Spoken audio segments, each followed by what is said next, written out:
Γεια σας. Σε αυτό εδώ το βίντεο θα δείξουμε πώς θα υπολογίσουμε το εμβαδόν ενός κύκλου.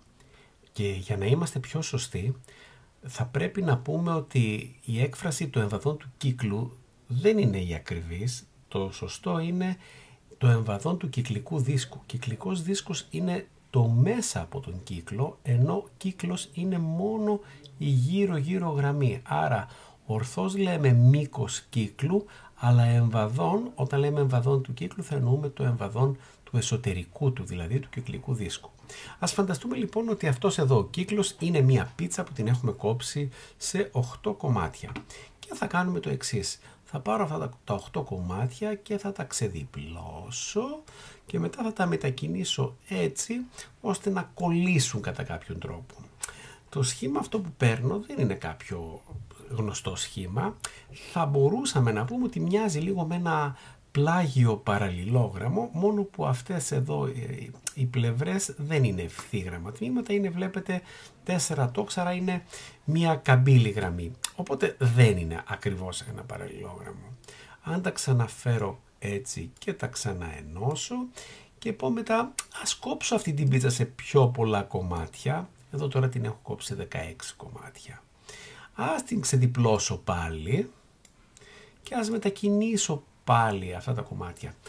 Τώρα μοιάζει να είναι λίγο καλύτερο αυτό το παραλληλόγραμμο, γιατί βλέπετε αυτά εδώ τα τόξα έχουν γίνει λίγο πιο ευθύγραμμα, ας το πούμε. Παρόλα αυτά είναι αντιληπτό ότι δεν είναι ευθύγραμμο τμήμα ούτε αυτό το μπλε ούτε αυτό το κόκκινο.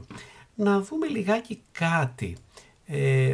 Πόσο μήκος θα είναι όλο αυτό? Για να δούμε. Όλος ο κύκλος, εμείς ξέρουμε το εξής, ότι όλος ο κύκλος έχει περίμετρο, το γράφω εδώ πέρα, L ίσον 2 επί π επί ρ, όπου το π το γνωστό 3,14 που ήδη έχουμε μάθει. Άρα αυτός εδώ ο κύκλος που είναι κομμένος σε δύο κομμάτια, στο κόκκινο και στο μπλε, το ένα του κομμάτι το επάνω θα είναι το 1 π ρ και από κάτω το άλλο κομμάτι θα είναι το άλλο π επί ρ. Κατανοητό?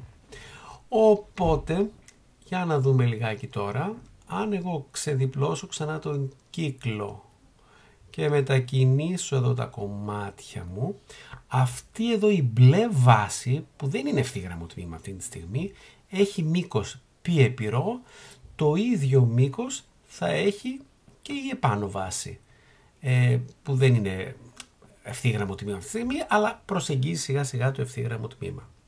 Για να δούμε λιγάκι τι θα συμβεί αν ξαναενώσω τον κύκλο και αρχίζω και αυξάνω τα κομμάτια πάρα πολύ, γίνονται πάρα πολλά κομμάτια. Ας τα ξεδιπλώσουμε και ας τα ενώσουμε.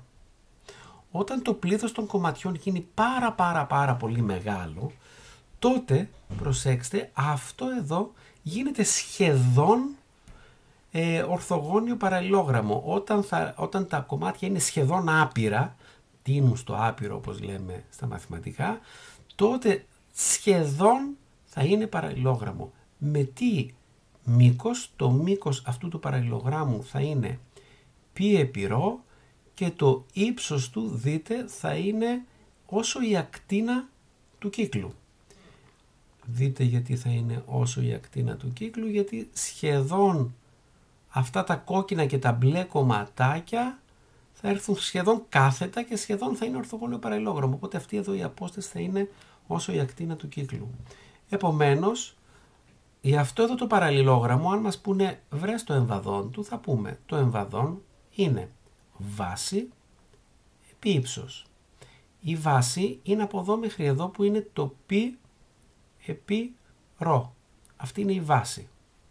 Επί το ύψος που είναι ρ, το αποτέλεσμά μας θα είναι π επί ρ επί ρ, δηλαδή θα είναι π επί ρ τετράγωνο.